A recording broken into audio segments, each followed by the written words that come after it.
Okay, let's just jump right in. You're probably listening because you want to, get a better handle on relationships, dating, all that stuff. Right, and maybe you're feeling a bit lost in all the advice out there. We Yeah, totally get that. exactly. So that's what this is about. We're doing a deep dive into one specific viewpoint on how to get, well, the results you want when interacting with women. Mm-hmm. We're looking at this material. It's titled English Auto-Generated, How to Get What You Want from Women 99% of the Time, downsub.com. The author's Jessica O.S. Okay.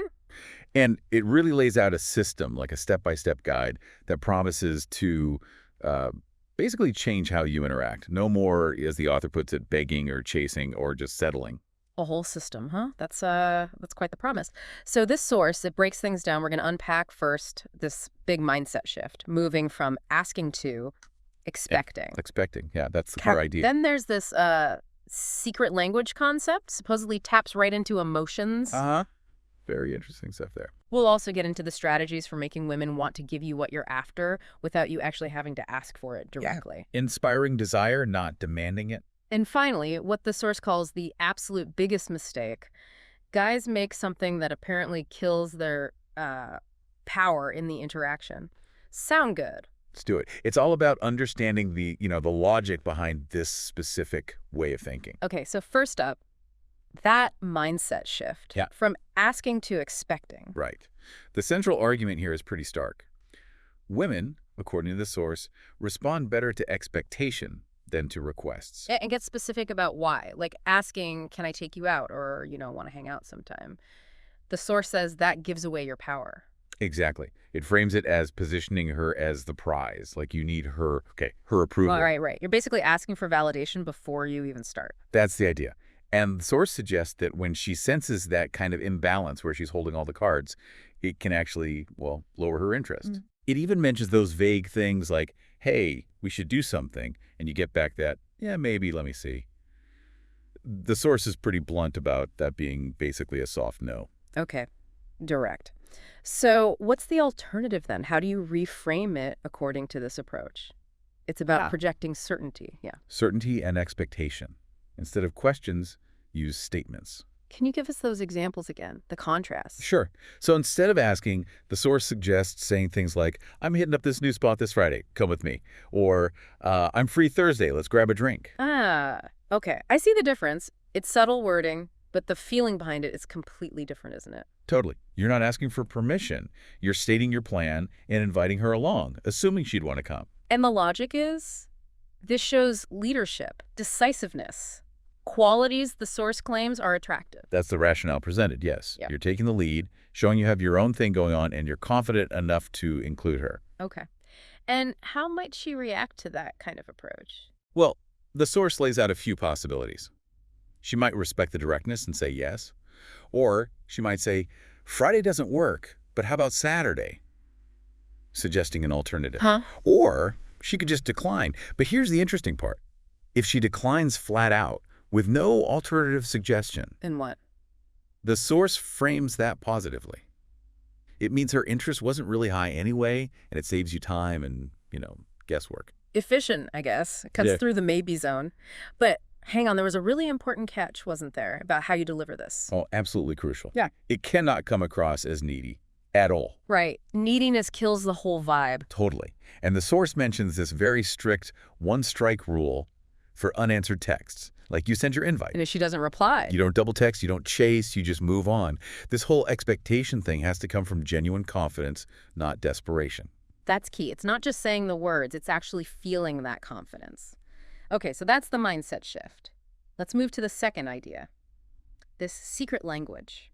Appealing to emotion, not logic.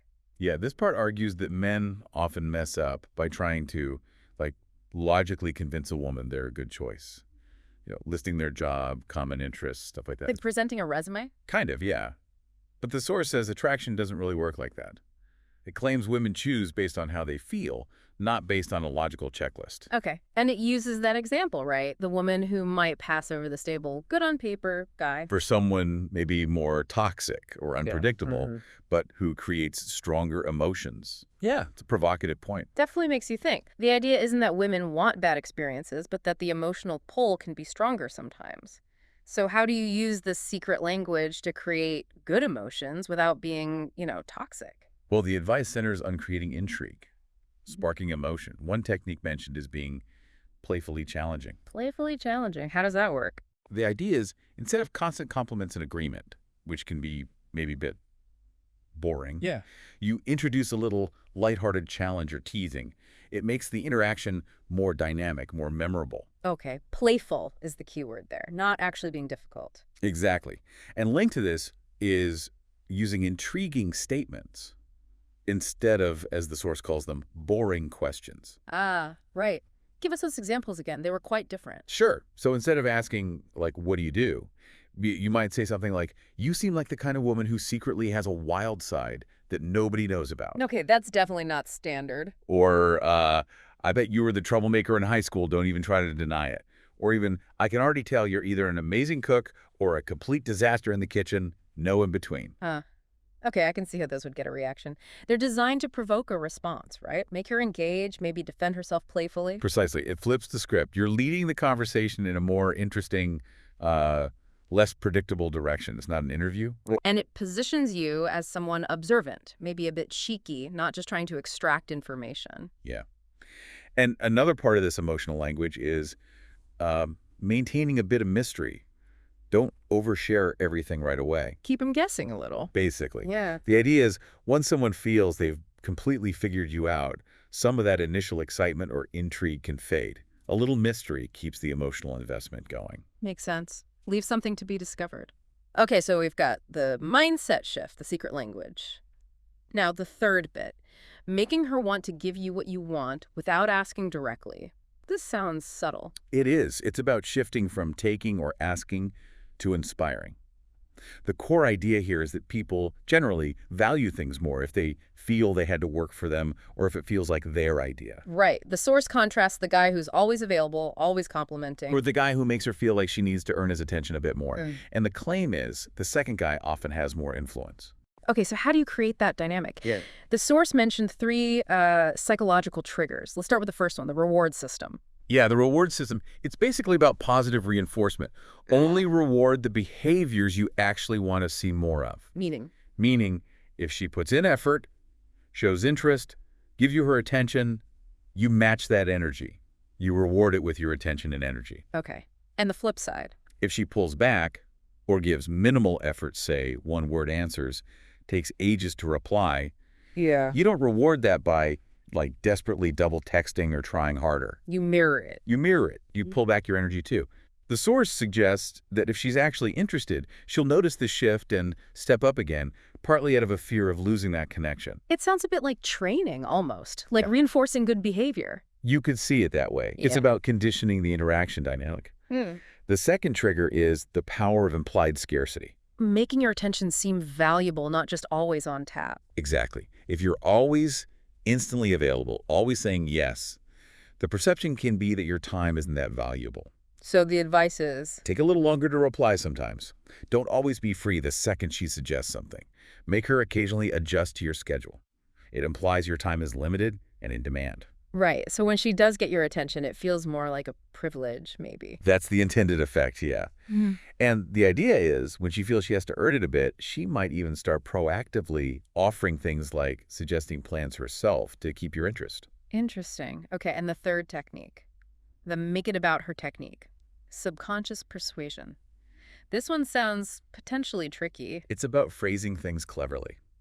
Most guys, the source says, ask for things in a way that sounds purely self-centered, like cook for me or send me a pic. Yeah, pretty direct. What's the alternative? You reframe it to subtly compliment her or appeal to her identity, planting an idea she might want to live up to. Okay, like the examples given, instead of cook for me sometime. You'd say something like, hey, you look like you know how to cook up a storm. I need to see this for myself. See the difference. Ah, yeah. You're complimenting her potential skill, making the cooking seem like a way for her to show you that skill. Exactly. Or instead of, send me a picture. It was something like, I bet you're looking stunning right now, aren't you? Right. It's a flattering statement that implies she looks good, and sending the picture becomes her way of confirming your assumption, or just sharing that stunning moment. It feels more like her choice. It makes the act of giving feel less like fulfilling a demand and more like her idea, almost. increases her excitement in doing it. That's the claim. It taps into her desire to be seen in that positive light you've just painted. Very subtle. Okay, wow. Mindset, secret language, inspiring desire. That brings us to the final piece, the number one mistake. What is it that supposedly undoes all this other stuff? Negotiating. Negotiating for her attention. The source is adamant this is a killer mistake. Negotiating for attention, what does that actually look like? It's things like trying to convince her you're a great guy after she seems unsure, texting more when she pulls away, reminding her of your good times or why she should give you another chance. Or settling for being just friends, secretly hoping she'll change her mind. That too. All of that falls under negotiating. Basically, any behavior where you're trying to bargain or persuade her to give you her time and interest. And why is that so bad, according to this source? Because, the argument goes, women don't respect men who need to negotiate for their attention. It signals low self-worth. It puts her in the power position of deciding if you're worthy. Attraction supposedly drops. You're basically pleading your case, which isn't attractive. Right. You're letting her dictate the terms. The source says you need to take back control, stop the negotiation, and start leading again. The ideal, it's a guess, is making her feel like she needs to impress you. That's a big mental flip for a lot of guys, I bet. So how do you stop negotiating? It mentions 3 quick fixes. First one, the one-strike rule again. Yeah, it comes up again here. If she pulls away once, you mirror her energy, don't chase. Just match her level. And if she pulls away a second time, Consider it done. Move on. pretty much. The rationale is someone genuinely interested won't keep playing games or being consistently distant. They'll show it. It's about respecting your own time and energy. Okay, fix number 2. Drop the pick-me energy. Yeah, pick-me energy is that vibe of, like, please choose me, look how great I am. It's begging for a chance. Which signals you don't think you're inherently valuable. Exactly. It puts her on a pedestal and makes it seem like she's doing you a huge favor just by talking to you. The fix is to carry yourself like someone who knows their worth, whether she chooses you or not. Internal validation, not external. Got it. And the last fix, keep an abundance mindset. Right.